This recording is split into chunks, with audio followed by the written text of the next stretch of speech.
మీరు బాగా గుర్తుపెట్టుకోవాల్సింది, ఈ లోకంలో ఎవరికి దూరమైనా మనల్ని ప్రాణం కంటే ఎక్కువగా ప్రేమించే యేసయ్యకి దూరం అవ్వకూడదు. ఎందుకంటే ఆయన మన ప్రతి పరిస్థితిని అర్థం చేసుకోగలడు. మన ప్రతి పరిస్థితిని అర్థం చేసుకోగలడు. రెండవది, మన ప్రతి పరిస్థితిని ఆయన సెట్ చేయగలడు. మానవులుగా వారికి ఉన్న పరిమాణం, వారికి ఉన్న స్థాయి, సామర్థ్యత ఎంతంటే పరిస్థితులను అర్థం చేసుకోగలరేమో, అయ్యో పాపం అనే మాట మాత్రమే మాట్లాడి ఊరుకోగలరేమో. కానీ మన దేవుడు పరిస్థితుల్ని అర్థం చేసుకోవటం మాత్రమే కాదు, పరిస్థితుల్ని సెటరైట్ చేయగలిగిన సమర్థుడు. కాబట్టి ఏది ఏమైనా, ఎవరేమనుకున్నా, ఎవరు దూరమైనా, ఒకవేళ ప్రభువు కోసం ఎవరిని దూరం చేసుకున్నా, దేవునికి మాత్రం మనం దగ్గరగా ఉండాలి. నేను చెప్తున్నా, ఒకవేళ పాపివే అయినా, ఒకవేళ రహస్య జీవితం అంత బాగోలేకపోయినా, ఒకవేళ కొన్ని జయించాలనుకునేవి జయ జీవితం లేకపోయినా, చెప్తున్నా, దేవునికి దగ్గరగానే ఉండు. ఎందుకు అనంటే, ఆయనకి దగ్గరగా ఉంటే ఖచ్చితంగా ఆయన నిన్ను సరి చేసుకుంటాడు. ఆయనకి దగ్గరగా ఉంటే ఖచ్చితంగా ఆయన నిన్ను సెటరైట్ చేసుకుంటాడు. ఆయనకు దూరం అయ్యావు అని అంటే జీవితంలో ఎవరు పట్టించుకోరు. ఆయనకు దూరం అయితే సమాధానానికి, నెమ్మదికి, సంతోషానికి దూరం అయిపోయినట్లే. Praise the lord. కాబట్టి వ్యక్తిగతమైన ప్రార్థనా జీవితం, బైబిల్ పఠనం, ఇవి మనకి చాలా అత్యవసరం. చెప్పండి, ఏంటిది? ప్రార్థనా జీవితం, బైబిల్ పఠనం అనండి. ఈ రెండు ఎలా చెప్పొచ్చు అని అంటే, ఒకటేమో భోజనం, రెండోది నీరు లాగా. భోజనం తింటాం, నీరు అక్కర్లేదంటామా? ఇవాళంతా నీళ్ళు తాగుతూ కూర్చుంటాను, భోజనం అక్కర్లేదంటామా? రెండు చాలా అవసరం మనం బ్రతకాలంటే. అదేవిధంగా మన ఆత్మీయ జీవితం బ్రతకాలి అని అంటే ప్రార్థన, వాక్యం చాలా అవసరం. వీటికి మనం దగ్గరగా ఉంటే మనం దేవునికి దగ్గరగా ఉన్నట్లే. వీటికి మనం దగ్గరగా ఉంటే దేవుడు మనకు దగ్గరగా ఉన్నట్లే. దేవునికి మహిమ కలుగునుగాక. రోజు కూడా నేను మీతో రెండు మాటలను చెప్తాను, మీరు జాగ్రత్తగా ఆలకించే ప్రయత్నం చేయండి. ఏదన్నా దేవుడు మనతో మాట్లాడాలంటే దేవుని మాటకు మనం గౌరవం ఇవ్వాలి. గౌరవం ఇవ్వని చోట దేవుడు మాట్లాడాడు. అవును, చెప్పాడు ఒకసారి. ఏమని అనంటే, నీ ముత్యాలను పందుల ముందు వేయమాకు అన్నాడు. ముత్యాలంటే దేవుని శ్రేష్టమైన సంగతులు. పందులు అంటే, మీరు చాలా పందులను చూసుంటారు. పంది ఎప్పుడైనా పైకి చూడటం చూసారా? వెళ్ళే పంది ఇలా పైకి ఎప్పుడన్నా చూసిందా? అంటే పందికున్న లక్షణం ఏంటంటే, అది బతికున్న రోజులు కిందే వైపే చూస్తా బతుకుతుంది. అంటే దాని లక్షణం భూ సంబంధమైన విషయాలే. ఏమి తిందుమా, ఏమి త్రాగుదుమా, ఏం కట్టుకుందామా, ఏం దాచుకుందామా, ఏం కూర్చుకుందామా, ఇంతే.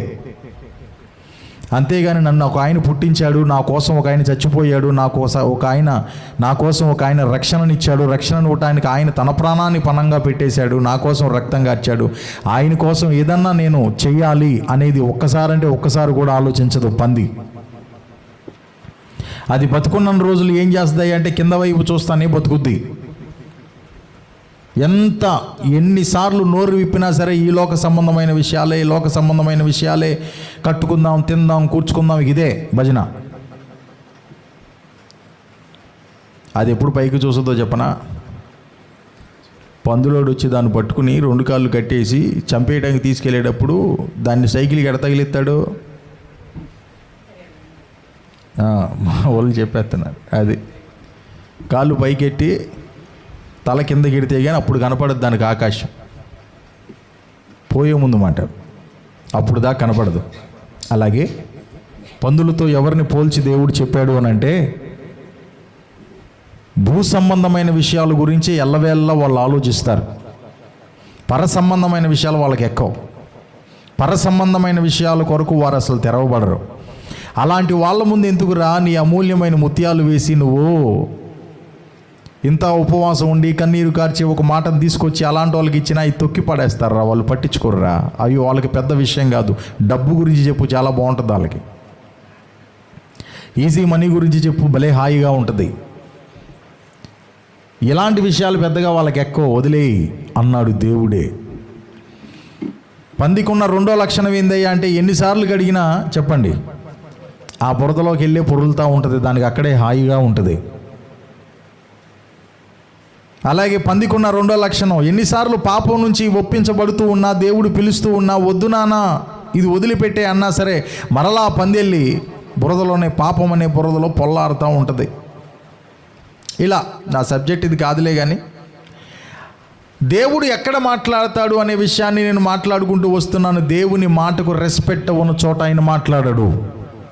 మనం కొద్ది మందిమే ఉండొచ్చు, ఎక్కువ మందిమే ఉండొచ్చు, కానీ దేవుని మాటకి విలువ ఇచ్చినప్పుడు దేవుడు ఆయన ఒక మాటను మనతో మాట్లాడతాడు.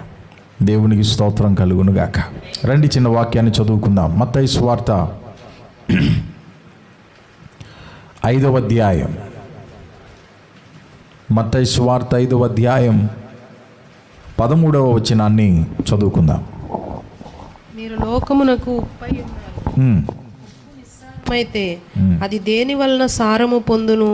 అది బయట పారవేయబడి మనుషుల చేత త్రొక్కబడుటకే గాని మరి దేనికిని పనికిరాదు. చదువుకున్న వాక్య లేఖనాన్ని ఒకసారి మనం పరిశీలన చేసినట్లయితే, ఇక్కడ మనకు కనబడుతున్నటువంటి మాటల్లో ఏముంది? మీరు లోకమునకు ఉప్పై ఉన్నారు. లోకం అంటే మట్టి కాదోయ్, లోకం అంటే మనుషులోయ్. లోకం అంటే ఎవరో మనకి తెలుసు. మరి మన గురించి దేవుడు చెప్పే మాట ఏంటంటే, మీరు లోకమునకు ఉప్పై ఉన్నారు. దేవుడు ఏది మాట్లాడినా దానిలో లోతైన మనకు ఉపయోగపడే అర్థం ఉంటుంది, మనం నేర్చుకోగల అర్థం ఉంటుంది. అంతగా మనసు పెట్టం కాబట్టి అవి మనకు అర్థం కావు. కానీ కాస్త ఆగి పరిశీలనాత్మకంగా దేవుని వాక్యాన్ని ధ్యానిస్తే మరెన్నో విషయాలను దేవుడు మన వాక్య ధ్యానంలోనే మనతో మాట్లాడతాడు. దేవునికి స్తోత్రం. మీరు లోకానికి ఉప్పై ఉన్నారు. మీరు ఉప్పు అని అంటున్నాడు. ఉప్పులో ఉన్నటువంటి క్వాలిటీలు ఒక 2-3 చూసుకుందాం. అవి మనలో ఉన్నాయో లేవో చూసుకుందాం. చూసుకున్న తర్వాత చిన్నగా ముగించుకుని ఇంటి దారి పడదాం. దేవునికి స్తోత్రం. హల్లెలూయా. ఉప్పులో ఉన్నటువంటి క్వాలిటీలు మీకు కూడా తెలుసు బోళ్ళన్నీ. ఉప్పు చూసారా మీరు ఎప్పుడన్నా? ఏంటి సార్ జోక్ చేస్తున్నారు? ఎందుకు చూడలేదు? అది లేకపోతే రోజు గడుచుద్దా?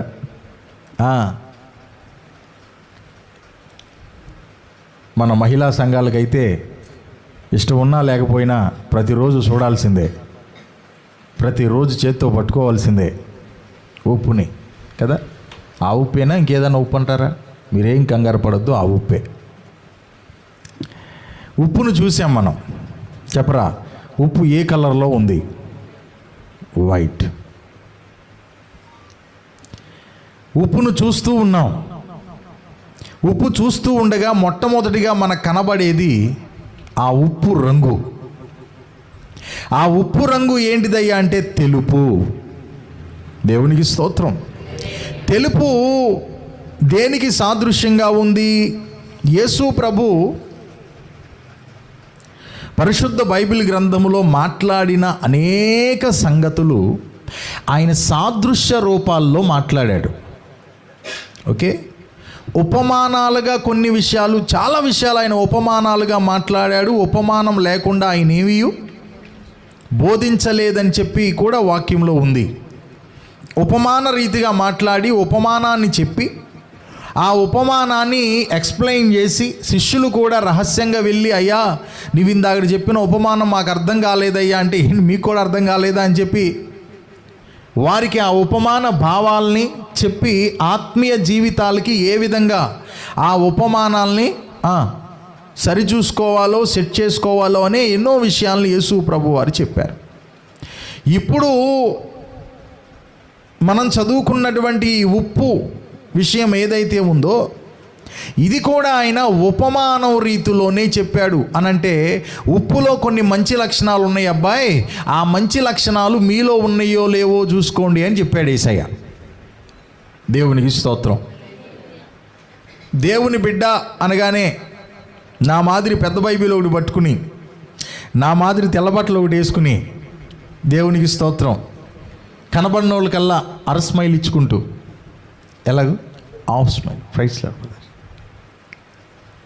ప్రైజ్ లార్డ్ బ్రదర్, ఇంతకంటే ఎక్కువ నవ్వకూడదంటే ఆత్మీయంగా ఉండదు బ్రదర్. అబ్బో, ఇది కాదు క్రైస్తవ జీవితం అంటే. ఎలా ఉండాలంటే ఉప్పు దగ్గరికి వెళ్ళి కూర్చోవాయి, కొన్ని విషయాలు నీకు అర్థమవుతాయి అన్నాడు యేసయ్య. ఆమేన్. కొంతమందిని ఏమో సీమల దగ్గరికి పంపించాడు,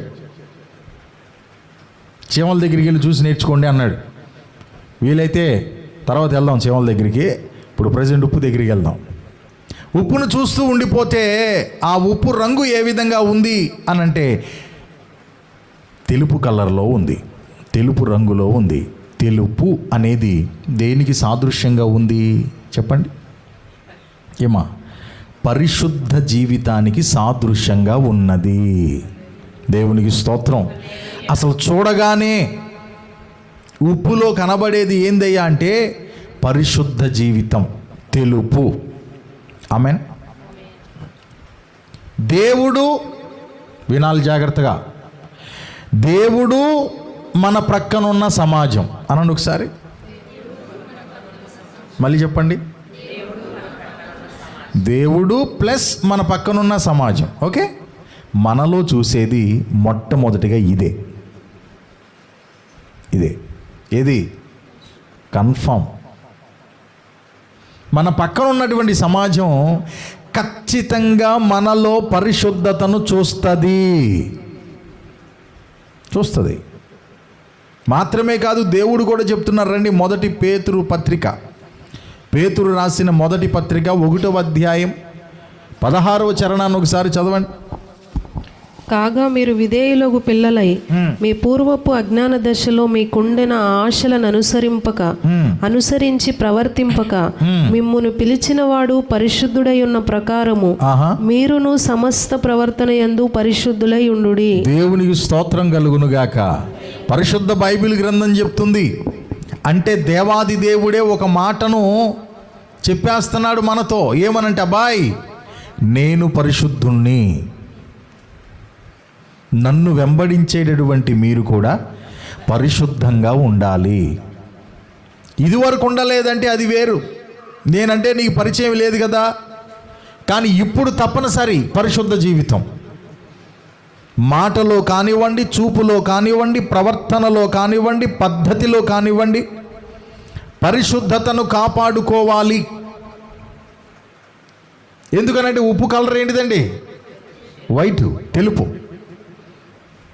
తెలుపు కలర్ కలిగి ఉంది. కాబట్టి మొట్టమొదటిగా ఉప్పును గురించి మనం ఆలోచించినప్పుడు ఈ తెలుపుగా మనకు కనబడుతుంది. మన జీవితంలో కూడా దేవుడు మన వైపు చూసినప్పుడు మనం ఆయనకి తెలుపుగా కనబడాలి. దేవునికి స్తోత్రం. మన చుట్టుపక్కల ప్రజలు మన వైపు చూసినప్పుడు కూడా వాళ్ళకు కూడా మనం తెలుపుగానే, అది కాదండి ఉప్పు కొంతమందికి ఏమో తెలుపు, ఇంకొకరికి ఏమో నలుపుగా కనపడద్దా? ఈ ఊరులో అట్టే కనపడద్దా? కొంతమందికి పసుపు కలర్లో, పచ్చ కవర్లో వచ్చినోడికి ఏమో పచ్చ కలర్లో కనపడద్దండి ఉప్పు. అందరికీ ఒకే కలర్లో కనపడద్దు కదా. ఈ ఉప్పు మందిరానికి వచ్చినప్పుడు ఏమో తెల్లగా ఉండి, ఇంటి దగ్గర ఉన్నప్పుడు ఏమో నల్లగా అయిపోయి, సెంటర్కి వెళ్ళినప్పుడు ఏమో బ్లూ కలర్లోకి వెళ్ళి అట్లా వెళ్తుందా? ఈ ఉప్పు ఎక్కడున్నా, ఎంతమందికి కనపడినా ఒకే కలర్లో కనబడుతుంది. కాబట్టి దేవుడు చెప్తున్నాడు, నేను పరిశుద్ధుణ్ణి గనుక మీరు కూడా పరిశుద్ధంగా ఉండాలి. హెబ్రీయులకు రాసిన పత్రికలో 12వ అధ్యాయం 14వ వచనంలో మరొక మాట ఉంటుంది, చదవండి. అందరితోనూ సమాధానమును పరిశుద్ధతయు కలిగి ఉండుటకు ప్రయత్నించుడి. ఓకే, పరిశుద్ధత లేకుండా ఎవడును ప్రభువును చూడడు. చూసారా? పరిశుద్ధత ఎందుకు కాపాడుకోవాలి అనంటే, దైవ దర్శనం మనకు కనబడాలంటే మన లోపల పరిశుద్ధత అవసరం. మరొకసాట ప్రభువు చెప్తాడు, హృదయ శుద్ధి గలవారు ధన్యులు, వారు దేవుని చూచెదరు. మీతో చెప్పబోవటం ఏముంది, నేటి దినాల్లో బాగా లోపించింది ఏది?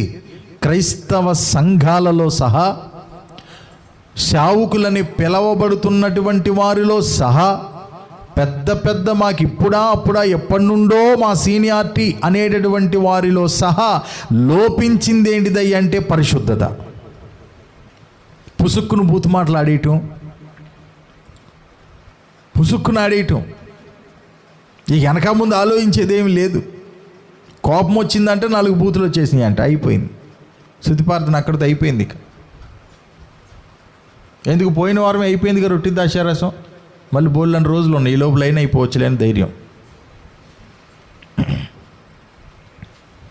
చాలామందిలో ఈ పరిశుద్ధత లోపించినటువంటి విధానం కనబడుతూ ఉంది ప్రస్తుత కాలపు నేటి తరపు సంఘ వ్యవస్థలో. కానీ దేవుడు అంటున్నాడు, బాయ్, నా దర్శనం నీ కలగాలంటే, నేను నీ కనబడాలంటే, నన్ను నేను నీకు కనపరుచుకోవాలంటే నీలో పరిశుద్ధత అవసరం. అది మీకైనా నాకైనా ఎవరికైనా. దేవునికి స్తోత్రం. ఇంకోటి ఏంటి, నలుగురు నిన్ను చూస్తున్నారు. నన్ను నమ్మిన తర్వాత ఇంకా బాగా చూస్తారు నిన్ను. నా సన్నిధికి వెళ్తున్నటువంటి నీ ప్రతి అణువణువుని నీ చుట్టుపక్కల పరిశీలిస్తూ ఉంటారు. వారు పరిశీలిస్తున్నారు కదా అని చెప్పి నువ్వేదో ఎక్స్పోజ్ చేయటం కాదు, కానీ అసలు లోపల నువ్వు వసుదా పరిశుద్ధ జీవితాన్ని కలిగి ఉంటే ఎంతమంది ఎన్ని రకాలుగా నిన్ను పరిశీలించుకున్నా సరే, నీ ద్వారా నా నామానికి, యేసయ్య నేర్పించిన ప్రార్థనలో కూడా మొట్టమొదటి మాట ఏందమ్మా, నీ నామము పరిశుద్ధపరచబడునుగాక. ఆయన నామం పరిశుద్ధమైందే కదా, ఇంకా పరిశుద్ధపరచబడటం ఏంటి? ఆయన నామం అపరిశుద్ధం అయితే పరిశుద్ధపరచబడునుగాక అంటానికి అర్థం ఉంది. అసలు రవ్వంత కూడా ఆయన నామంలో అపవిత్రత లేదు కదా, అలాంటి ఆ నామం మళ్ళీ పరిశుద్ధపరచబడటం ఏంటి? నా నామంలో అపవిత్రత లేదు, కానీ నిన్ను బట్టి అపవిత్రం అవుతుందిరా నాయన. నిన్ను బట్టి అన్యులు తిట్టుకుంటున్నారు తల్లి, నిన్ను బట్టి చుట్టుపక్కల నన్ను అవమానకరంగా మాట్లాడుతున్నారు. నా నామం నా దగ్గర ఉన్నంత వరకు పరిశుద్ధమే, కానీ నా నామాన్ని నీకు ఇచ్చాగా, నా నామాన్ని నీకు ఇచ్చాను కాబట్టి నువ్వు మాట్లాడే తొంటర మాటలు, నువ్వు చూసే తొంటర చూపులు, నీ ప్రవర్తనను బట్టి నా పరిశుద్ధమైన నామం అగౌరవపరచబడుతుంది. కాబట్టి ఆ నామము నీకిచ్చి నేను వచ్చాను కాబట్టి దాన్ని పరిశుద్ధంగా చూడాలి, పరిశుద్ధపరచబడాలి అని అంటే అది నీ ప్రవర్తన మీద ఆధారపడి ఉన్నది. దేవునికి స్తోత్రం కలుగునుగాక. చెప్పండి, మంచి స్తోత్రం చెప్పండి. హల్లెలూయా. మొదటి అంశం మనం మాట్లాడుకున్న ఉప్పులో ఏంటిది? మొదటి అంశం తెలుపు. తెలుపు అంటే పరిశుద్ధత, పరిశుద్ధ జీవితాన్ని కలిగి ఉండాలని చెప్పా ఇప్పుడు దాకా. అది ఇప్పుడు 2వ పాయింట్లోకి వెళ్తున్నాం. ఆమేన్. ఉప్పుకున్నటువంటి మరొక లక్షణం ఏందయ్యా అంటే, ఉప్పు పదార్థాన్ని పాడవకుండా చూస్తుంది. అవునా? ఇదివరకు కోళ్ళు నాటుగుడ్లు పెడితే, ఇప్పుడు మాదిరప్పుడు ఫ్రిడ్జులు లేవు కాబట్టి ఎక్కడ పెట్టేవాళ్ళు? ఉప్పు కుండలో పెట్టేవాళ్ళు. అవునా? ఉప్పు కుండలో పెట్టేవాళ్ళు అన్నమాట. ఎందుకంటే ఉప్పు కుండలో పెడితే ఎక్కువ రోజులు పాడవకుండా, మురిగిపోకుండా ఉంటాయి కాబట్టి. దేవునికి స్తోత్రం. ఇప్పుడు మనం పండుగప్పని, శంగువయ్యనా ఏదో ఒకటిలే, ఇంకోటి ఏంటిది మేమ చేప అని, ఏం దొరుకుతాయి మనకి? ఉప్పు చేపలు దొరకవు, మరి మాట్లాడరే. దేవునికి స్తోత్రం. నిజంగా చెప్తండి, అది ఉప్పు చేప. దాని పేరేమన్నా ఉప్పు చేప? ఏ చేప అది? పండుగప్పో, శంగువానో, షౌడయ్యో, మేమ చేపో, ఏదో దాని పేరు ఉంది. పులసో వలసో ఉంది. కానీ దాన్ని ఏమని పిలుస్తున్నాం మనం? ఉప్పు చేప. ఎందుకు ఉప్పు చేప అయింది అది? దాని నిండా ఏం కూర్చారు? ఇంతకేంటి? హల్లెలూయా. దాని నిండా ఉప్పు కూర్చింది. ఎందుకయ్యా అంటే ఆ చేప ఎండిపోయినా సరే పాడవకుండా ఆహార పదార్థంగా మనకి మారాలి అని అంటే ఉప్పుతో కూర్చాలి. రెండో పాయింట్ వచ్చేసింది మనకి. ఏంటిది? ఉప్పు పాడవకుండా చూస్తుంది. దేవునికి స్తోత్రం. పదార్థాన్ని పాడవకుండా అట్టి పెడద్ది. ఒకసారి ఆలోచించండి. కొంతమంది వారి జీవితాల్ని దగ్గరుండి పాడు చేసుకుంటున్నారు. మరికొంతమంది ఏమో వారి కుటుంబాలను దగ్గరుండి పాడు చేసుకుంటున్నారు. ఒక నాన్న అంటాడు, రేయ్ అబ్బాయి ఒక ఫుల్ తెచ్చా కానీ నువ్వు ఒక క్వార్టరే, మిగతాది నేను వేస్తా అంటున్నాడు వాళ్ళ అబ్బాయితో.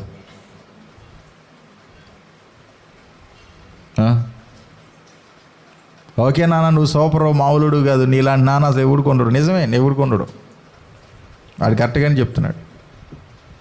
మన ఇద్దరం ఎదురు బదులు కూర్చుని పండగ చేసుకుందాంరా ఇవాళ ఆదివారంగా అని అంటున్నాడు కొడుకు. తండ్రి దగ్గరుండి చెప్పండి.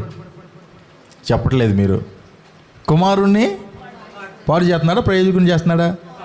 అది ఆవిడ అంటది, అలా ఆయన లేనప్పుడు, ఇదిగో మీ నాన్న ఒట్టి మొదనష్టపూడి అని మాట్లాడమాట. ఎవరితో? ఎవరితో అమ్మా? పిల్లలతో. నిన్న తిట్టాడు, మొన్న తిట్టాడు, నిన్న అది చేశాడు, మొన్న అది చేశాడు, అసలు ఇష్టం వచ్చినట్టు అంటున్నాడు. మీ నాన్న పనికి మాలినోడు, మీ నాన్నకు మొదనష్టపోడు, అసలు మీరు అసలు నమ్మొద్దు అని చెప్పి ఎవరితో చెప్తుంది? కడుపును పుట్టిన పిల్లలతో చెప్పుంది. ఎవరిని గూర్చి? ఇప్పుడు ఏం చేస్తుంది ఈవిడ పిల్లల్ని? గట్టిగా చెప్పట్లే మీరు. లేరు ఎట్లాంటి వాళ్ళు?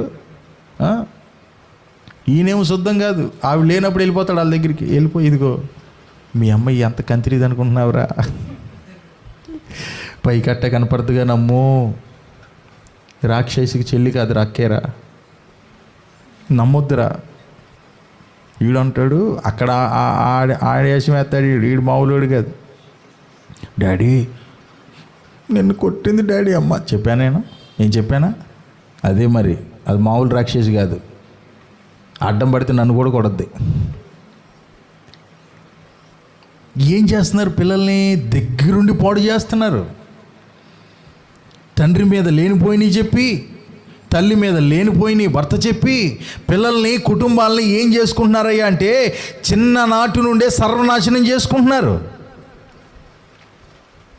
కుటుంబంలో ఉండాల్సినటువంటి బాధ్యత లేదు కాబట్టి, కుటుంబంలో అందాల్సినటువంటి సరైన నిజమైన ప్రేమ బాధ్యత వారికి అందట్లేదు కాబట్టి, వాళ్ళే బయటికి వెళ్ళి సిగరెట్లు కాల్చేవాళ్ళుగా, త్రాగుడు తాగేవాళ్ళుగా, గంజాయిలు తాగేవాళ్ళుగా, బయటికి వెళ్ళి విచ్చలవిడిగా ప్రవర్తించే వాళ్ళుగా, జైలుకి కోర్టులకి తిరిగేటటువంటి వారిగా మారేది ఎవరయ్యా అంటే ఎక్కువ శాతంలో దగ్గరుండి కుటుంబాలను పాడు చేసుకునేటటువంటి తల్లిదండ్రుల వల్ల. నేటి దినాల్లో ఆడి చిన్నప్పుడే నేను అడిగా, అమ్మా చక్క నీతో పాటు సన్నిధికి తీసుకురా, నాకు అప్పు చెప్పు, వాడి ఖాళీ టైం ఏదప్పుడు నాకు ఫోన్ చేయి, నేను కొంచెం వాళ్ళ లైన్లో పెడతానంటే అమ్మగారు ఏం చేసేది తెలుసా? వాడిని టీవీ దగ్గర కూర్చోబెట్టి వచ్చేది. ఏడమ్మా మనోడంటే టీవీ దగ్గర,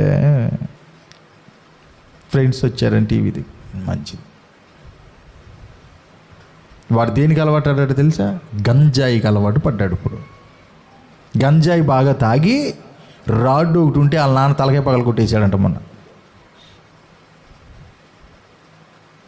ఇప్పుడు ఏడుతూ అయ్యా అని, అయ్యాలే గొయ్యాలేదు, నోరు మూసుకో, నువ్వు వెళ్ళి ప్రార్థన చేసుకో, మనం చేసేదేం లేదు. దేవుడు ప్రతి ఒక్కరికి అవకాశం ఇస్తాడు.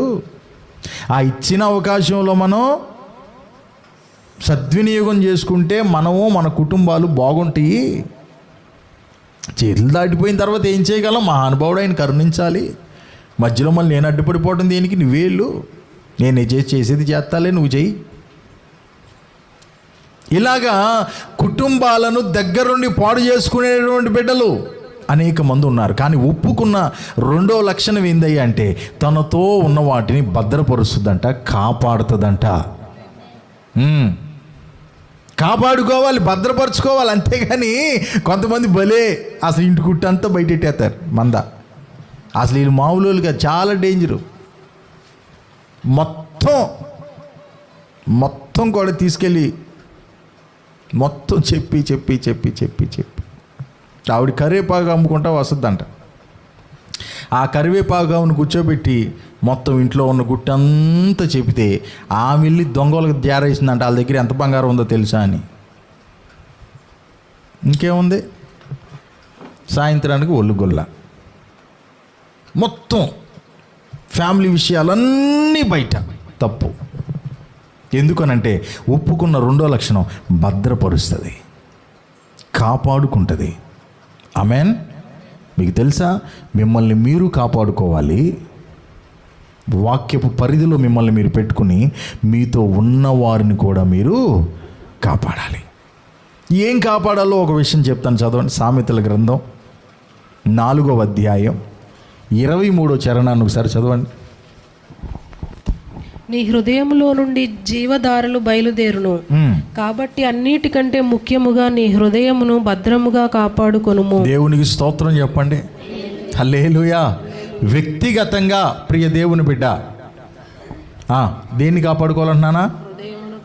హృదయాన్ని కాపాడుకోవాలి, అంతరంగాన్ని కాపాడుకోవాలి. ఎందుకంటే అష్టదరిద్రాలన్నీ హృదయంలోనే ఉన్నాయి. వాక్యం చెప్తుంది. ఎందుకు పనికిరాని అన్నిటిని కూడా ఆకర్షించి లోపలెట్టుకుంటుంది ఈ హృదయం. పాపాలకు నిలయం, పాప ప్రేరితురాలు. ఇప్పుడు అటుపడి మనం అటు వెళ్తుంటే అక్కడ యార్డ్ ఉంటుంది. ఏ యార్డ్ అది?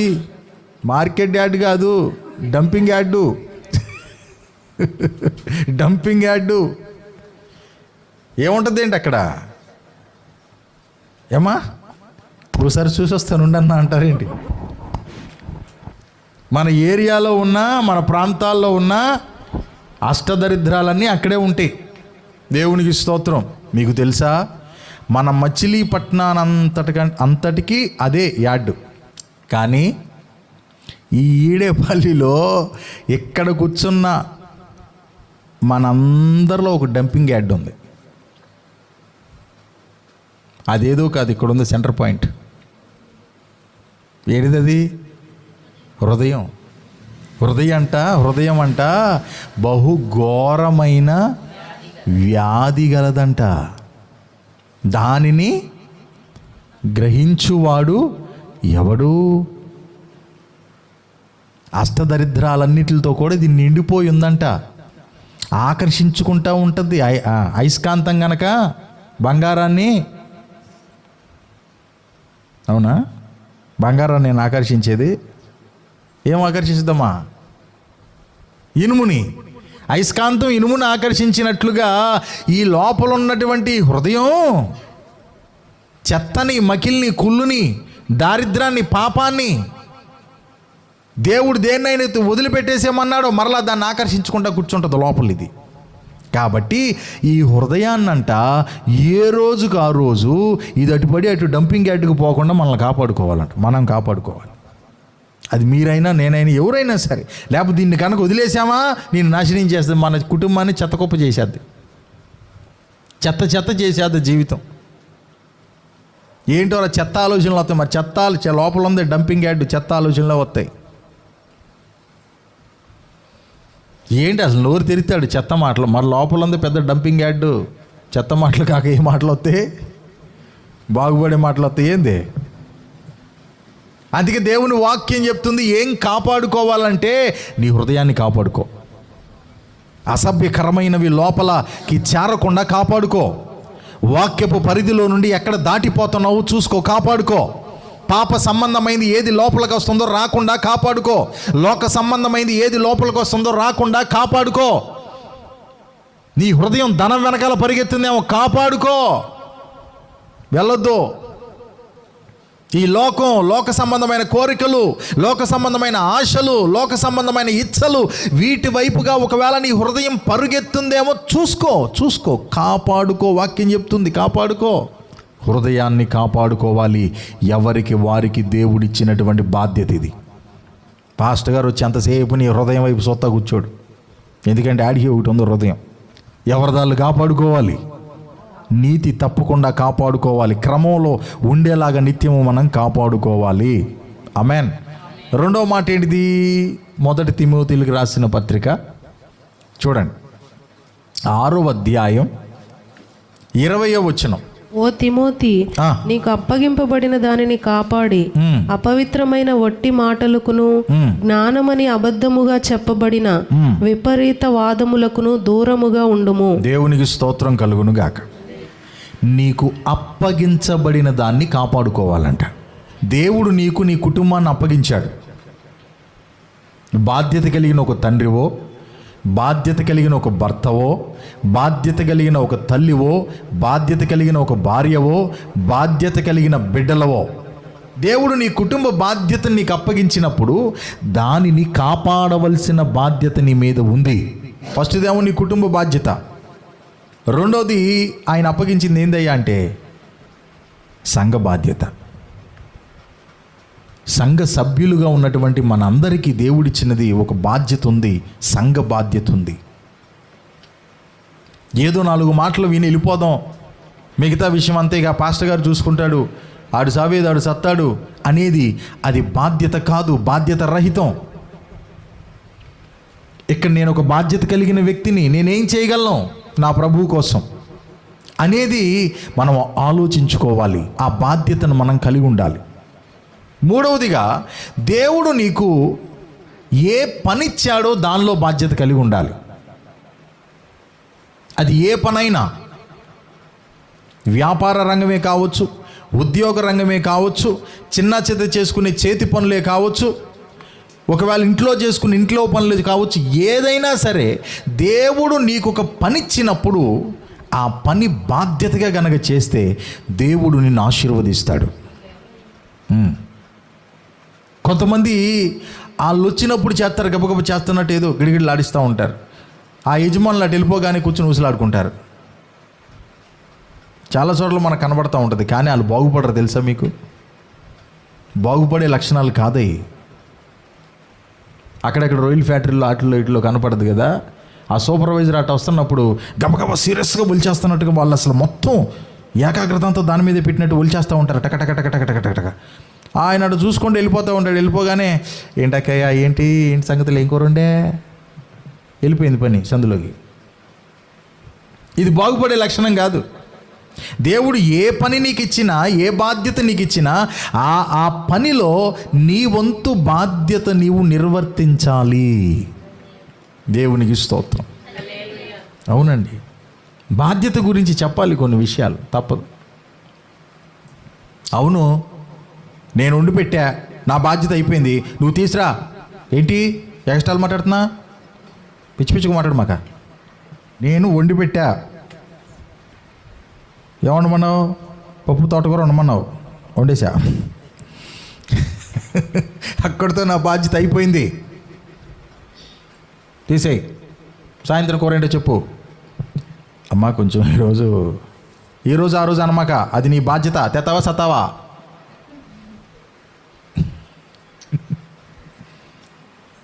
ఆడు గురువారం వచ్చి నన్ను అడిగాడు, బాంచత్ కపడదారు ఆడికి నన్ను అడగొద్దు. ఆడికి నేను సమాధానం చెప్పటం ఏంటి?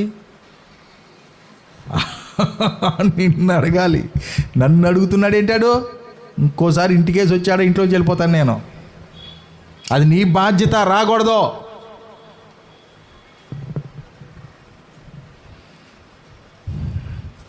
కానీ లేడీస్కి కూడా ఒక మాట చెప్తున్నాను నేను. అదేంటంటే, ఏమాత్రం నీకు అవకాశం ఉన్నా ఏదో ఒక చిన్న చితక పని చేసుకోవచ్చు. గుర్తుపెట్టుకోండి. వండాల్సిన వంట ఏదో వండేసేసి ఇక పెద్ద కళ్ళు వేసుకుని మొగల రేకులు సొత్తా కూర్చుంటే అవ్వదు అక్కడ వ్యవహారం. ఆడు చేస్తున్నాడు, రేపు ఒక గుండెకి చచ్చిపోయాడు అనుకో, మొత్తం బాధ్యత అంతా అప్పుడు నీ మీద పడద్ది. అప్పుడు ఉంటుంది అసలైన కథ. అమ్మా, సాధ్యమైనంత వరకు నీ కాస్త ఒంట్లో ఓపుకున్నంత వరకు ఖచ్చితంగా ఏదో ఒక పని, ఆ నీడ్ ఉంటే, ఆ అవకాశం ఉంటే, లేడీస్ కూడా వేడి నీళ్ళకి చన్నీళ్ళు తోడన్నట్లుగా మీ సహకారాన్ని అందించటం అనేది మంచి లక్షణం. అందులో ఎలాంటి సందేహమే లేదు. ఏదన్నా కాస్త అవకాశం ఉంటే ఇద్దరూ కలిసి పని చేసుకునే పని మాత్రం చేయండి. తప్పేమీ కాదు. ఏ పనన్నా చేసుకోవచ్చు. నువ్వు చేయదగ్గ పని ఏదైనా సరే చేయొచ్చు, కానీ ఖాళీగా ఉండటం మంచిది కాదు. గుర్తుపెట్టుకోండి, ఖాళీగా ఉండటం మంచిది కాదు. సైతానుడు చాలామంది మోసం చేసిన వాళ్ళలో ఎవరిని చేశాడయ్య అంటే ఖాళీగా ఉన్నవారిని.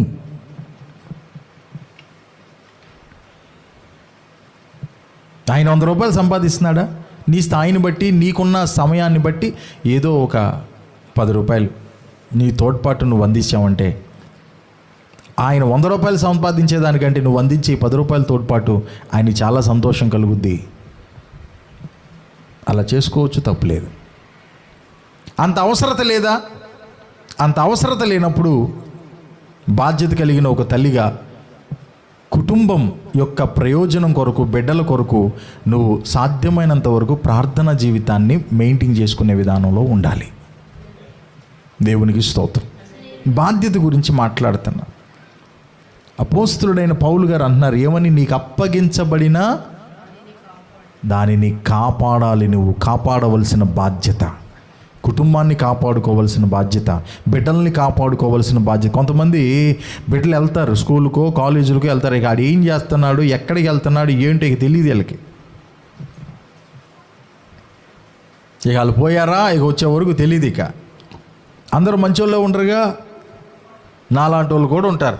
బడికని బయలుదేరి అరిసేపల్లి కాలువకి వెళ్ళేవాడిని, మళ్ళీ బడి ముగిచే టయానికి కమ్మగా వచ్చి కూర్చునేవాడిని. ఏం చెప్పారా పాఠాలంటే చాలా చెప్పారు, మొత్తం రాసేసాను అనేవాడిని. ఆడేవాడు వచ్చి చెప్పాడు, మీ వాడు అరిసేపల్లి కాలువ దగ్గర కనపడ్డాడు నాకని. అప్పుడు వెలిగింది బల్బు. ఏందిరా కదా అంటే, అది ఒక రోజే కాదు, అప్పుడు 2-3 నెలల నుంచి వెళ్ళాం మనం. ఏసు రక్తమే ఉండాలి, కాపాడుకోవాలి. దేవుడు నీకు కుటుంబాన్ని ఇచ్చాడా, 2 బిడ్డల్ని ఇచ్చాడా, 1 బిడ్డని ఇచ్చాడా, 3 బిడ్డల్ని ఇచ్చాడా, వారిని జాగ్రత్తగా కాపాడు. నీ స్థాయి, నీ సామర్థ్యత ఎంతో వారికి ఒక ప్రయోజనకరమైన వ్యూ ఒక తల్లిగా, తండ్రిగా నువ్వు కలిగి ఉండాలి. అలా చెప్పేది ఏంటంటే, సాధ్యమైన దేవుడు నీకేం అప్పగించాడో దాన్ని నువ్వు కాపాడాలి. భార్య అయితే కుటుంబాన్ని కాపాడుకోవాలి, భర్తని సహా కాపాడుకోవాలి. దేవునికి స్తోత్రం. దేనిలో తెలుసా? ప్రాముఖ్యంగా ప్రార్థనలో కాపాడాలి. దేవా, నా కుటుంబాన్ని నీ చేతులకు అప్పగిస్తున్నా. నా భర్త ఉద్యోగానికి వెళ్ళాడయ్యా, కృప చూపునాయన. ఇక ఆయన ఉద్యోగానికి వెళ్ళటం ఆలస్యం, ఇక మన అక్క తీసింది. సో అమ్మక్క ఏం చేస్తుంది, ఆడు భద్రాజు గారు ఏం చేస్తున్నాడు, టకటకట కొట్టి, హలో అయిపోయిందా టిఫిన్, కూర అయిపోయిందా?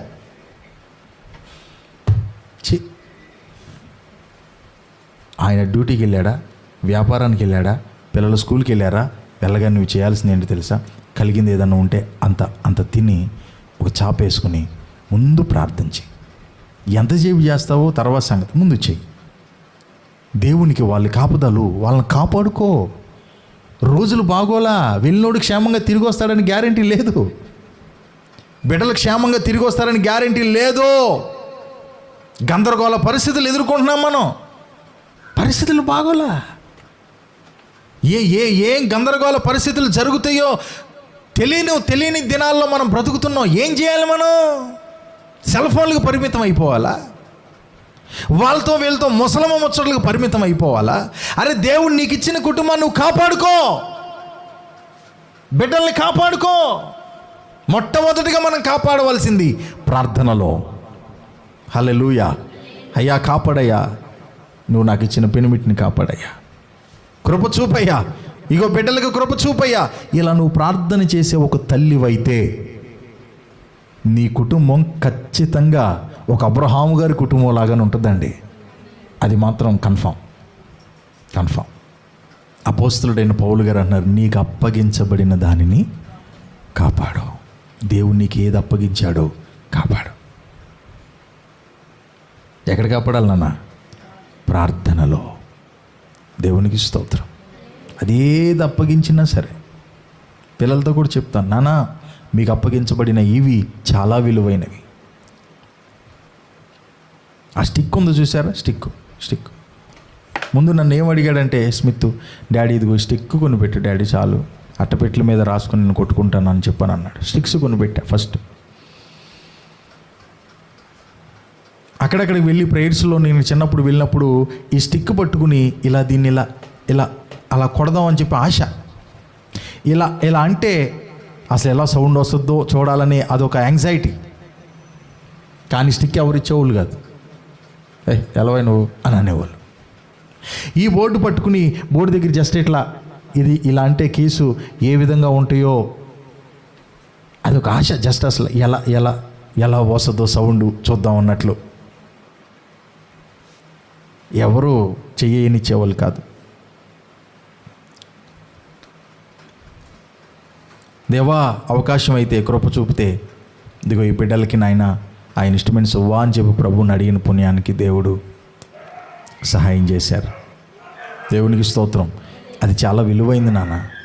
మీ వయసులో మాకు చిన్న డ్రమ్ము ఒకటి ఇచ్చారు, ఆ డ్రమ్మునే కొట్టుకుంటూ కూర్చున్నాం. కానీ విలువైన దేవుడు మీకు ఇచ్చాడు. మీకు ఇచ్చిన దాని విషయంలో దాన్ని మీరు కాపాడుకోవాలి. కాపాడుకోకపోతే, బాధ్యత లేకపోతే, బాధ్యత రహితంగా ఉంటే మీకు ఇవ్వబడింది కూడా తీసివేయబడుతుంది. జాగ్రత్త. దేవునికి స్తోత్రం కలుగును గాక. హల్లెలూయా. రెండో లక్షణం ఏంటి? ఉప్పు లక్షణం కాపాడేటటువంటి లక్షణం కలిగి ఉంది ఉప్పు. ఆమేన్. మనం ఏమేం కాపాడుకోవాలి? ఫస్ట్ది హృదయాన్ని కాపాడుకోవాలి. ఎందుకంటే నీ మనసులో వేగంగా ఉంటే, నీ ఆలోచనలు వేగంగా ఉంటే పాపంలోనికి స్పీడ్గా నీ లాక్కెళ్ళిపోతాయి. ఒక్క అవకాశం ఇచ్చావా నిన్నంత దూరం లాక్కెళ్ళిపోతాయి. ఏపో నాకొద్దు, నాకు ప్రభువే కావాలి అని ఎప్పటికప్పుడు వాటికి నువ్వు అడ్డు కట్టేసుకుంటూ ఉండాలి. అలా నువ్వు కాపాడుకోవాలి. అప్పుడు దేవునికి నువ్వు ప్రయోజనకరమైన. అమ్మ ఎంతవరకు కాపాడుద్ది? నాన్న ఎంతవరకు కాపాడుతాడు చెప్పండి? పాస్టర్ గారు ఎంతవరకు కాపాడుతాడు? లేదు. నీ హృదయాన్ని నువ్వు కాపాడుకోగలగాలి. ఆమేన్. దాన్ని ఏమన్నారు? వ్యక్తిగత బాధ్యత. రెండోది ఏంటిది? దేవుడు నీకు ఇచ్చినది కాపాడుకోవాలి, ప్రార్థనలో కాపాడుకోవాలి. అలాగే దేవుడు నీకు సంఘం ఇచ్చాడు. సంఘం సంబంధించి ఏదో కార్యక్రమం జరుగుతుంది, అక్కడ నువ్వు నిలబడాలి. అది నీ బాధ్యత. సంఘ సభ్యురాలుగా, సంఘ సభ్యుడిగా బాధ్యత. నీ హృదయాన్ని, నీ కుటుంబాన్ని, దేవుడు నీకు ఇచ్చిన సంఘాన్ని కాపాడుకో. ఏనైనా ఇక్కడికి టైం వెళ్ళిపోతుందిగా, మరి ఆపేద్దామా? ఇంకేమైనా చెప్పమంటారు? 2 మాటలు. దేవునికి స్తోత్రం కలుగును గాక. రైట్. ఉప్పులో ఉన్న మొదటి లక్షణం ఏంటి? తెలుపు, పరిశుద్ధ జీవితం. రెండో లక్షణం ఏంటి? పాడవకుండా ఉంచేటటువంటి లక్షణం. మూడో లక్షణం ఏందయ్యా అంటే అద్భుతమైన రుచి. అన్నీ వేసి చూడు, నన్ను వేసి చూడు అంటది. ఏంటిది? ఉప్పు. కారం వేయి, మసాలాలు వేయి, ఎన్ని వేయి, 20-30 వేల రూపాయలు పెట్టి కూరకొను పెట్టు. అంత ఉప్పు వేయకపోతే దానికి ఏం లేదు, రుచి లేదు. దేవునికి స్తోత్రం. అంటే మన జీవితాలు కూడా రుచిగా ఉండాలని దేవుడు కోరుకుంటున్నాడు. రండి, కొలసీలకు రాసిన పత్రిక 4వ అధ్యాయం 6వ వచనం చదువమ్మా. ప్రతి మనుష్యునికి ఎలాగూ ప్రత్యుత్తరం ఇయ్యవలెనో అది మీరు తెలుసుకొనుటకై మీ సంభాషణ ఉప్పు వేసినట్టు ఎల్లప్పుడూ రుచిగలదిగాను కృపాసహితముగాను ఉండనీయుడి. దేవునికి స్తోత్రం. ఏమంటున్నాడు దేవుడు ఇక్కడ? పెదమా ఉన్నారు అందరు ఇక్కడే. ఏమంటున్నాడు? మీ సంభాషణ ఉప్పు వేసినది వలె రుచికరముగా, ఎల్లప్పుడూ రుచికరముగా ఉండనీయుడి. నువ్వు బాధల్లో ఉన్నా, ఎవడోయ్ కష్టాల్లో ఉన్నా, ఇరుకుల్లో ఉన్నా, కోపంలో ఉన్నా, సాధ్యమైనంత, ఎల్లప్పుడూ అంటే అదే కదా. మనకు ఆనందంగా ఉన్నప్పుడు ఎవరు ఆపలేరు మనల్ని. ఎగిరి ప్రతి గూళ్ళు ఎగిరేసుకుంటూ మాట్లాడతాం. కొంచెం కనుక ఏదన్నా మనం అనుకున్నా జరగలేదనుకో, ఎలా పాప రమ్మక, అది కదమ్మా బయటికి వెళ్దామా నాన్న, బయట లేదేం లేదలా శాస్తండి ఎక్కడ వచ్చాడు పొద్దున్నే, ఇదేందిరా మరి ఇంత ఘాటే, ఇంత రివర్స్ అయిపోయింది ఏంటి? కారణం ఏంటంటే ఉప్పు ఎక్కువైంది. ఉప్పు ఎక్కువైనా తినలేం. ఎల్లప్పుడూ ఎలా ఉండాలంట? మాట రుచికరంగా ఉండాలంట. ఆమేన్. గాయాన్ని రేపేదిగా ఉండకూడదు, గాయాన్ని కలిగించేదిగా ఉండకూడదు, లేని గాయాన్ని పెట్టేదిగా ఉండకూడదు, గాయాన్ని కూడా మాన్పేదిగా ఉండాలి మన మాట. నా నోటి మాటలెల్లా పరుల గాయములు మాన్పాలి. నా నోటి మాటలెల్లా పరుల గాయములు మాన్పాలి. ఆరాధన ఆరాధన ఆరాధన ఆరాధన ఆరాధన ఆరాధన ఆరాధన నా ప్రియ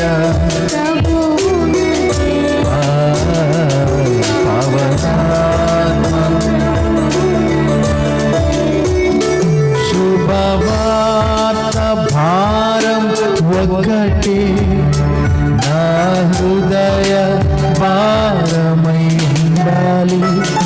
శుభవార్త భారం ఒకటి నా హృదయ భారమై ఉండాలి. నా దేశంచులల్లా నీ నామం ప్రకటించాలి. నా దేశంచులల్లా నీ నామం ప్రకటించాలి. అందరూ చెప్పొచ్చుగా. ఆరాధన ఆరాధన ఆరాధన ఆరాధన ఆరాధన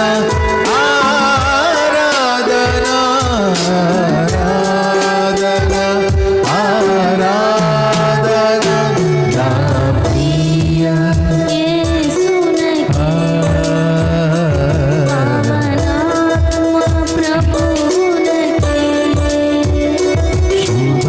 శుభవేళలో నీ మోమును చూచి అర్పించెదను నన్ను.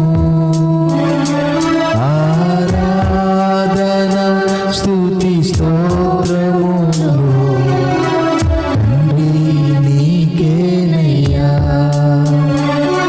ఆరాధన స్తుతి స్తోత్రములు తండ్రి నీకేనయ్యా. Praise the lord. ఉప్పుకున్న ఒక అద్భుతమైన లక్షణం రుచి కలిగిస్తుంది. ఆమేన్. రుచి అనేది రుచి అనేది మన మాటల్లో నుండి వ్యక్తమవుద్ది. దేవునికి స్తోత్రం. సమాధానపరచువారు ధన్యులు, వారు దేవుని కుమారులు అనబడతారు. అప్పటి వరకు సమాధానం లేకపోవచ్చు, కానీ నువ్వు ఒక మాట మాట్లాడితే అక్కడికి సమాధానం రావాలి. అంతేగాని ఉన్న సమాధానం ఎగిరిపోకూడదు. సాధ్యమైనంతవరకు దీన్ని ప్రాక్టీస్ చేయాలి, సాధన చేయాలి. ఎక్కడన్నా అడుగు పెడితే సాధ్యమైనంత వరకు సమాధానంగా ఉండాలి, సమాధానంగా ఉంచాలి. మన మాట గాయపరచొద్దు. మీకు ఒక రహస్యం చెప్పనా? మన మాట ద్వారా ఒక వ్యక్తి గాయపరచబడితే అది దేవుడు గాయపరచబడినట్లు లెక్క అనే సంగతి మీకు తెలుసా? అవును, అది దేవుడు గాయపరచబడినట్లు. ఒప్పుకున్న లక్షణం రుచి. దేవుని వాక్యం సెలవిస్తుంది, నీ సంభాషణ ఉప్పు వేసినది వలె ఎల్లప్పుడూ రుచికరంగా ఉండాలి. దేవునికి స్తోత్రం కలుగునుగాక. ఇదేనో లక్షణం.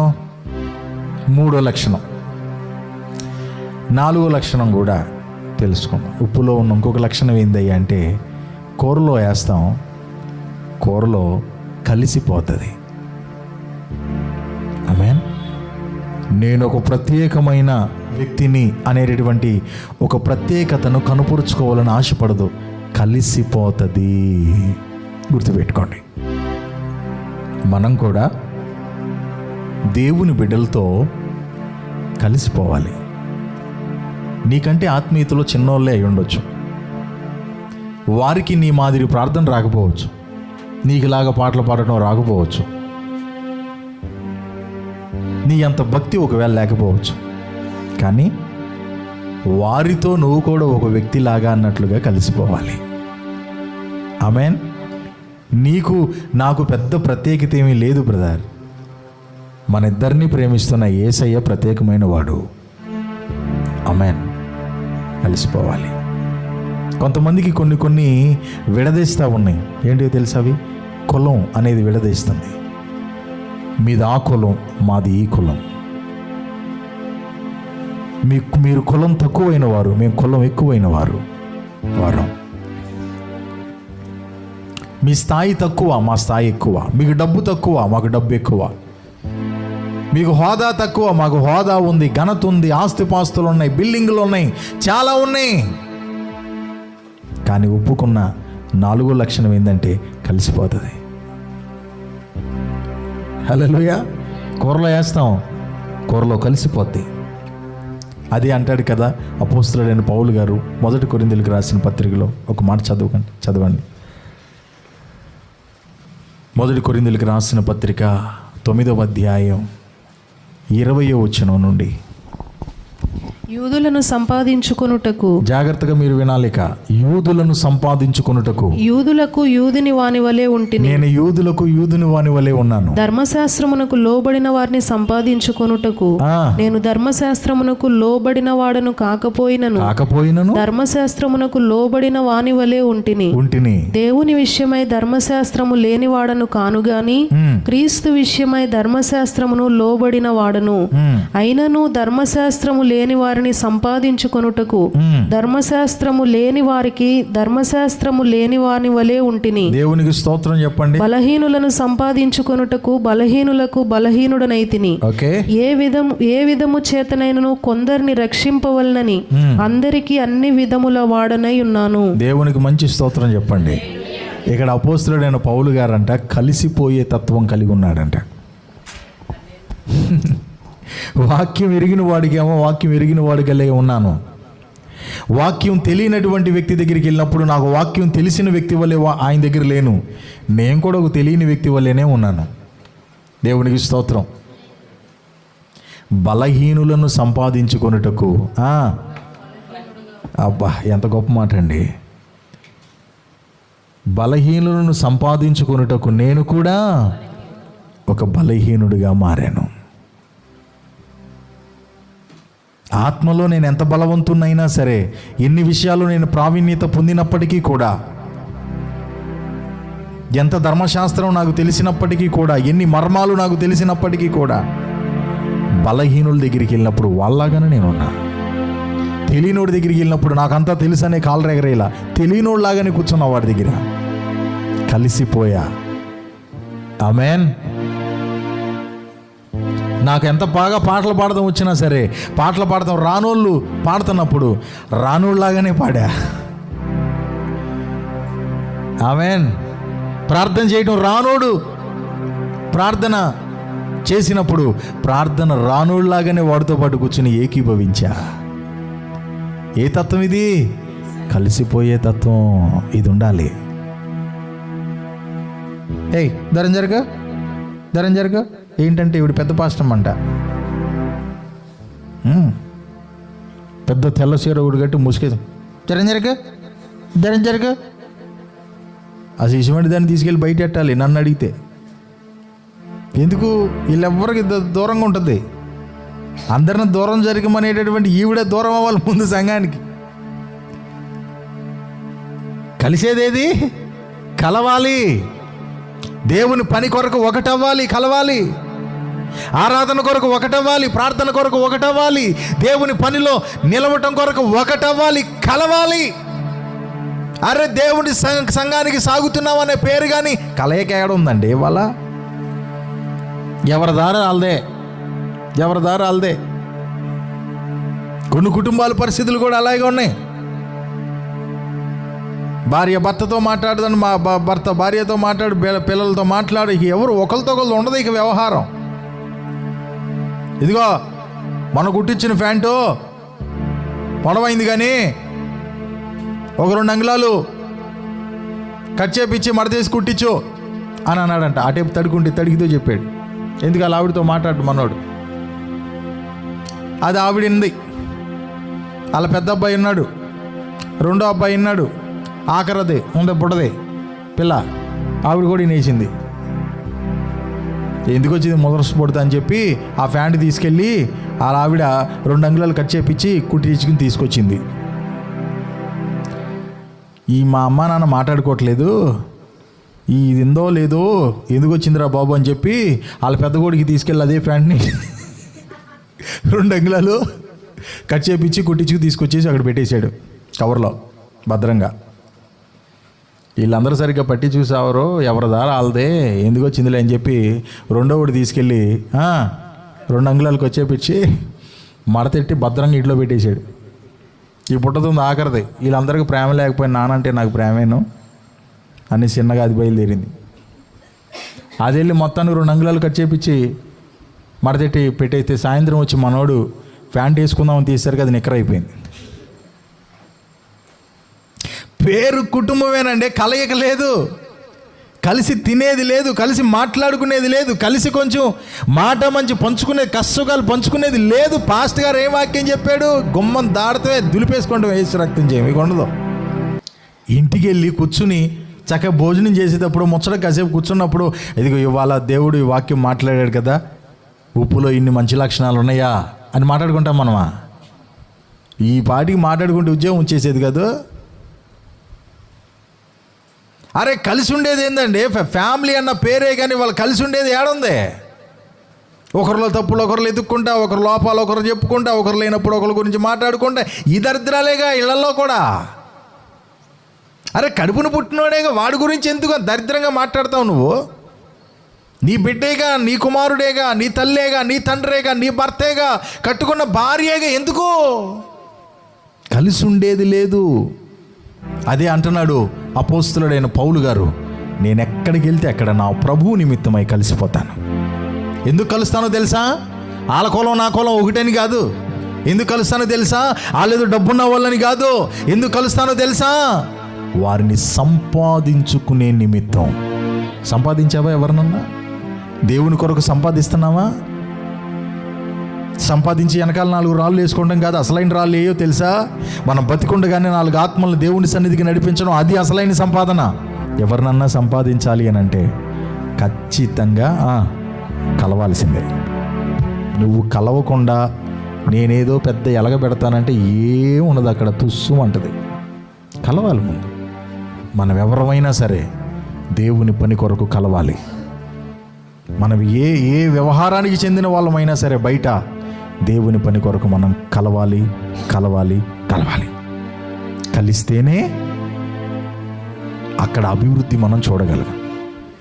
సహోదరులు ఐక్యత కలిగి నివసించుట అది మేలు మనోహరం అంట. కలిస్తేనే మేలండి. పులి ఆవు కథ తెలుసుగా మీకు? ఏం తెలుసు? 6 ఆవులేనా? 6 4 ఆవులు కలిసి ఉన్నాయి. తినేద్దామని పూలు వచ్చింది, 4 వెళ్ళిపోయినాయి మీదకి. దెబ్బ పారిపోయింది. ఈ లోపల మొత్తానికి ఎక్కడో గొడవ వచ్చింది వీటికి. మనకే కదా వాటికి కూడా వస్తుంది. వచ్చి దేని దారి అది వెళ్ళిపోయింది. 4 దిక్కులకి వెళ్ళిపోయినాయి ఆవులు. అది పసిగట్టింది పులి. ఒక్కొక్క రోజు ఒకదానికి తెలియకుండా ఇంకో దాన్ని చంపుకుంటూ తింటూ వెళ్ళిపోయింది. 4 చచ్చిపోయింది. చూసారా? కలిసి ఉండాలి, ఫ్యామిలీ కలిసి ఉండాలి, బిడ్డలు కలిసి ఉండాలి. నేను అది చెప్తే ఈ పిల్లలతో కూడా, బాబు నాయన రేపు పొద్దున్న పెళ్ళి అయిన తర్వాత అయినా మీరు కలిసి ఉన్నారా బాబు? నేటి దినాల్లో ఆ ప్రేమలు లేవు, నేటి దినాల్లో ఆ మమకారాలు లేవు, మమతలు లేవు. నువ్వెంత అంటే నువ్వెంత అనేలాగా తయారయ్యారు. పెళ్ళైనా మేము దేవుని దగ్గరికి వెళ్ళిపోయినా మీరు మాత్రం కలిసి ఉండాలి. అన్నయ్యకి ఇచ్చే గౌరవం నువ్వు అన్నయ్యకి ఇవ్వాలి. తమ్ముడికి చూపించాల్సిన ప్రేమ నువ్వు తమ్ముడికి చూపించాలి. నేను అవును అంటాను కుదరదు. నీకు అన్నయ్య అంతే, అన్నయ్యని గౌరవించాలి. కలిసి ఉండాలి. కలిసి ఉంటే అది మేలంట. కలిసి ఉంటే మీ కుటుంబం నిలబడద్ది. కలిసి ఉంటే అది మీకు దీవెన. కలిసి ఉంటే అది మనోహరం. Praise the lord. ఏందంటే ఒప్పుకున్న లక్షణం, కూరలో వేయగానే కూరలో ఏమైపోద్ది? నేను వంకాయ కూరలు కలవను అంటదా? బంగాళదుంపలు కొంచెం నేను కష్టంగా ఉంటుంది నాకు.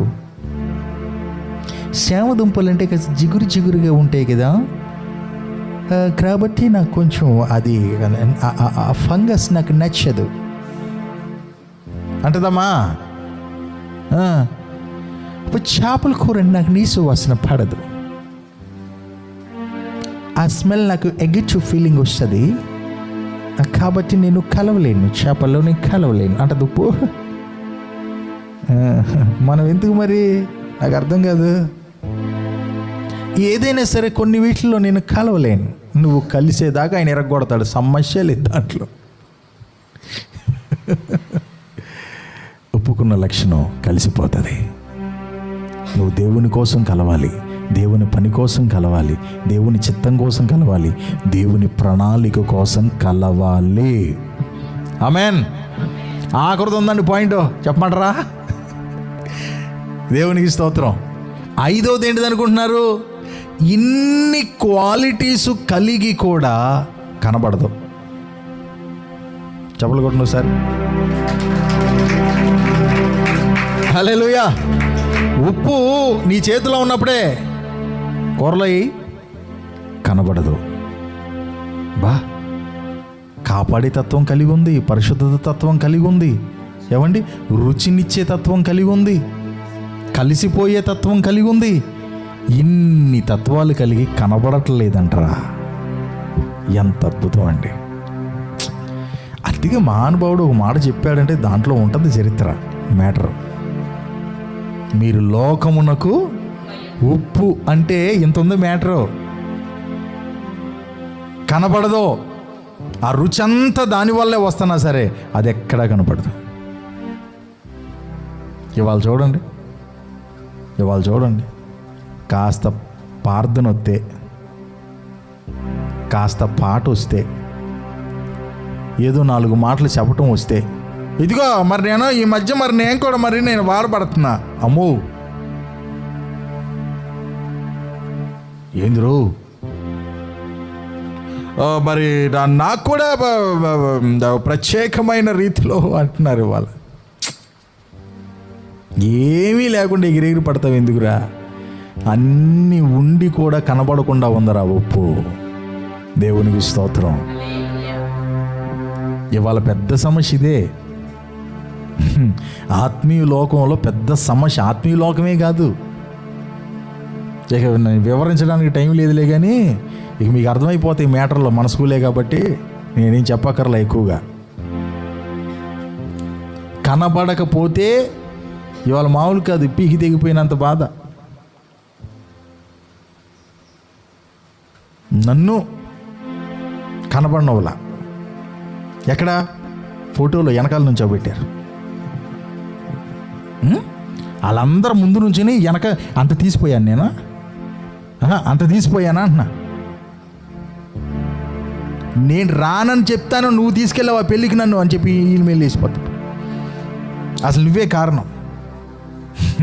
కారణం ఆయన అంటాడు, అసలు నేను ఫోటోనే దిగలేదమ్మా, నువ్వు దిగితివి కనబడకపోతివి, అసలు నేను దిగలేదుగా. అంత కనబడకుండా వెనకాల నన్ను పెట్టే లెక్కైతే నన్ను ఎందుకు పిలిచారు?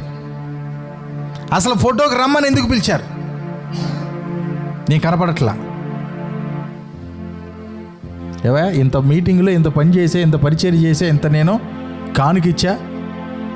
ఆ పాస్టర్ అందరి పేర్లు చెప్పాడు, నా పేరు చెప్పాడని చూసావు. ఏదో ఆళ్ళీళ్ళు చెప్తుంటే అనుకుంటున్నాను కదా అబ్బాయి నిజమే. నేను ఇంత నిలబడి ఇంత చేస్తే నా పేరు కనీసం చెప్పాడని చూసావా. ఏమంటారు దీన్ని? ఇది ఉప్పు కాదు, గప్పు. ఇంత క్వాలిటీస్ కలిగి కూడా కనబడట్లా. ఇది చాలా ప్రాముఖ్యం. దేవునికి స్తోత్రం. ప్రియమైన దేవుని బిడ్డలారా, దేవుడు మనకిచ్చిన అనుభవం ఇది, మరుగై ఉండేటటువంటి అనుభవం. బాప్తిస్మిచ్చే యోహాను గారి గురించి యేసు ప్రభు అంటాడు, స్త్రీలు కనిన వారిలో ఎలాంటి వ్యక్తి పుట్టలేదు అని అంటాడు. అంత గొప్పవాడు బాప్తిస్మిచ్చే యోహాను అంటాడు. మార్కు 1:7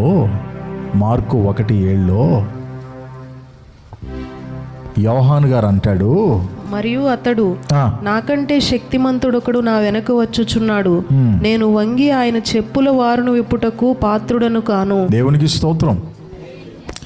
యేసయ్యేమో యోహాను గారి గురించి అంటున్నాడు, స్త్రీలు కనిన వారిలో ఎలాంటి వాడు లేడు, అంత గొప్పోడు అని చెప్పి యేసు ప్రభు అంటంటే, యోహాను గారు అంటున్నాడు, నేను యేసయ్య చెప్పుల వారు ముట్టుటకైనను యోగ్యుడను కాదు అంటున్నాడు. దేవునికి స్తోత్రం.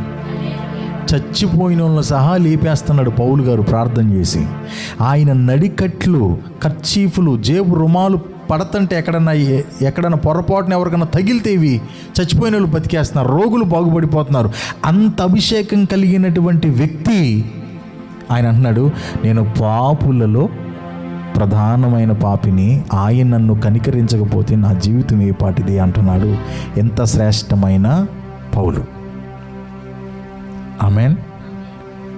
ఇంతుంటే మనం లాపలేకపోతున్నామే, అంతుండి కూడా వారు మరుగై ఉన్నారు చూసారా. దేవునికి స్తోత్రం. కాబట్టి నాన్న, కనబడాలి అనే ఫీలింగు లూసిఫర్ ఫీలింగు. అందుకే అసలు ఆడు తోయబడ్డాడు అక్కడి నుంచి. ఏంటి నన్ను ఇక్కడ పెట్టారు, నేను తండ్రి సింహాసనం మీద కూర్చోవాలనుకున్నాడు ఆడు పరలోకంలో. అందుకు అక్కడి నుంచి ఒక్క తన్ను తంతే వచ్చి భూమి మీద అట్టాడు. నేను కనబడాలి అన్నంత వరకు నీలో నుంచి యేసు కనబడడు. హలో, నీలో నుంచి యేసు కనబడడు. నేను కనబడటం కాదు ప్రభువా, నేను మరుగవ్వాలి, నువ్వు కనబడాలి. హల్లెలూయా. అప్పుడే ఆయన మనలో నుంచి ప్రత్యక్షమవుతాడు. దేవునికి స్తోత్రం. ఇదండి ఒక పట్టాన ఉప్పులో ఉన్నటువంటి లక్షణాలు. చెప్పేయండి టగటగ, ఫస్ట్ నుంచి మూవ్ చేసుకుందాం. మొదటిది తెలుపు, పరిశుద్ధత. రెండవది కాపాడేటటువంటి స్వభావం. మూడోది రుచి. నాలుగోది కలిసిపోయే తత్వం. ఐదోది కనబడకపోవటం. దేవునికి స్తోత్రం. ఇప్పుడు మొట్టమొదట చదివించిన వచ్చినాన్ని చదవండి. మీరు లోకమునకు ఉప్పై ఉన్నారు. ఉప్పు నిస్సారమైతే దేని వలన సారము పొందును? అది దేని వలన సారము పొందును? అది బయట పారవేయబడి మనుషుల చేత త్రొక్కబడుటకే గాని దేనికిని పనికిరాదు. మరి దేనికిని పనికిరాదు. తలలు పైకెత్తండి, మంచి స్తోత్రం చెప్పండి. ఆఖరి మాట ఏంటో చెప్పనా? ఇప్పుడు మనం చెప్పుకున్న లక్షణాలన్నీ ఉప్పుకు కలిగిన లక్షణాలు, సారవంతమైన ఉప్పుకు ఉండే లక్షణాలు. ఆమేన్. ఎలాంటి ఉప్పు నువ్వు పోల్చి దేవుడు మనల్ని గురించి మీరు లోకమునకు ఉప్పై ఉన్నారు. ఏ ఉప్పై ఉన్నారు? సారవంతమైన ఉప్పై ఉన్నారు. ఒకవేళ సారం లేదనుకో, నీ పరిస్థితి ఏంటో తెలుసా? బయట పారవేయబడి మనుష్యుల చేత త్రొక్కబడుటకే గాని మరి దేనికి పనికి రాదు. అర్థమైందా? ఈ లక్షణాలు ఉప్పు కలిగి ఉంది. ఉప్పుగా పోల్చబడిన మనం కూడా ఈ లక్షణాలు కలిగి ఉండాలి. ఈ లక్షణాలు గనక లేకపోతే బయట పారవేయబడి మనుష్యుల చేత త్రొక్కబడుటకే కానీ మరి దేనికి పనికిరాదంట మన జీవితం. అయిపోయింది. పరిశుద్ధత అనే లక్షణం లేదనుకో, మన హృదయాన్ని కాపాడుకునే దేవుడు మనకిచ్చిన దాన్ని కాపాడుకునే లక్షణం మనకు లేదనుకో. మూడవది, రుచికరమైనటువంటి మాటలు కలిగిన లక్షణం లేదనుకోండి. నాలుగోది, కలిసిపోయే తత్వం మనకు లేదనుకోండి. ఐదోది, కనబడకుండా మరుగై ఉండేటటువంటి అనుభవం మనకు లేదనుకోండి. బయట పారవేయబడి మనుషుల చేత త్రొక్కబడటం ఎందుకు పనికిరాని జీవితం తప్ప ఇక ఈ జీవితం ప్రయోజనకరమైనదిగా మారదంట, కుదరదంట అలాంటి అనుభవం లేకపోతే. అర్థమైందా? దేవునికి స్తోత్రం కలుగును గాక. కాబట్టి నాన్న, లోకానికి ఉప్పు మీరు అని దేవుడు చెప్పాడు. ఏ ఉప్పు అది అని అంటే సారవంతమైన ఉప్పు. ఆమేన్. కాబట్టి సారవంతమైన విశ్వాస జీవితాన్ని మనం కలిగి ఉందాం. నిజమైన ఉప్పుగా మనం లోకానికి ప్రభు యొక్క రుచిని అందిద్దాం. ప్రభు కృపలో ముందుకు సాగిపోదాం. అట్టి కృప దేవుడు మనకు అనుగ్రహించునుగాక. ఆమేన్. అందరూ లేచి నిలబడదాం, కళ్ళు మూసుకుందాం.